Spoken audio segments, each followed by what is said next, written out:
तेरे जो बीती है कैसे बताऊं, याद में तेरी कहीं मर ही न जाऊं। मैंने तो हमेशा आपको अपनी माँ की जगह रखा, भला कोई माँ भी अपनी बेटियों के साथ ऐसा सलूक करती। मैं जानती हूँ ये मुझसे नाराज है, मैं भी कितनी पागल हूँ, अपनी गलतफहमी के चक्कर में इस पे इल्जाम लगा दिया। तो बस ये अम्मी बस, मेरी गैर मौजूदगी में सज्जल ने आपकी इतनी खिदमत की, उसका क्या सिला दिया आप लोगों ने इसे? इसकी वजह से ना मेरा बेटा मुझसे बददिल हो गया। आपको शर्म नहीं आई थी सजल भाभी पे झूठा इल्जाम लगाते हुए कि मेरा और अम्मी का जेवर उन्होंने लिया? मेरे ख्याल में भाई आए ही भाभी को लेने थे, वरना इतनी जल्दी एयर टिकट्स कैसे अरेंज हो? मेरे होते हुए ऐसा नहीं हो सकता।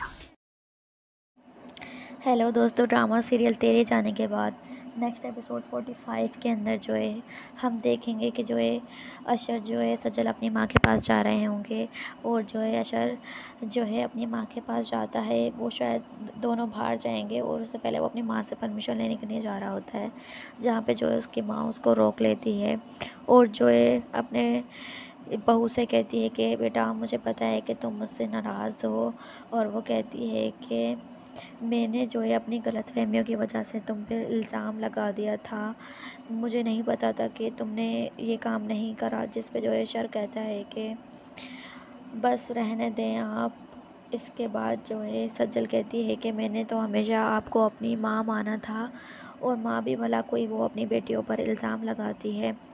जिसके बाद जो है इसकी सास इसको देखते रह जाती है, और जो है उसके बाद सज्जल कहता है कि मेरी गैर मौजूदगी के अंदर भी सज्जल ने आप लोगों की इतनी खिदमत की, उसका जो है ये सिला दिया आपने। इस पे जो है इसकी माँ सज्जल के सामने जो है हाथ जोड़ कर खड़े हो जाती है और जो है उससे माफ़ी मांगने का नाटक करती है, जिस पे जो है उसका बेटा और बहू उसकी शक्ल देखते रह जाते हैं। इसके बाद वो अपने कमरे में जाती है और कहती है कि पता नहीं इसने मेरे बेटे के ऊपर क्या जादू कर दिया है, और जो है वो अपनी बेटी से ये सारी बातें कर रही होती है। जिसके बाद जो है अशर सज्जल को लेके जो है वो घर से चला जाता है, और जो है उसकी बहन पीछे खड़ी हुई जो है वो सज्जल को और अशर को देखती रह जाती है।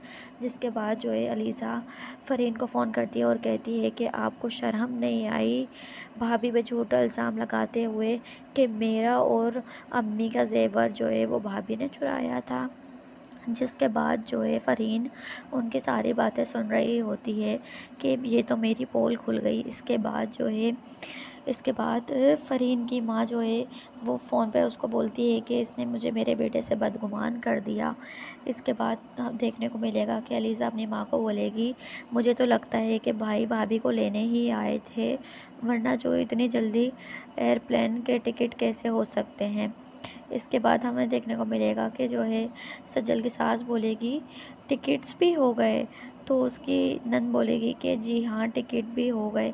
इसके बाद जो है सज्जल की सास बोलेगी कि ये सब कुछ मेरे होते हुए कैसे हो सकता है। फिर जो है मुझे लगता है कि भाई अब ये सज्जल को नहीं जाने देगी अशर के साथ।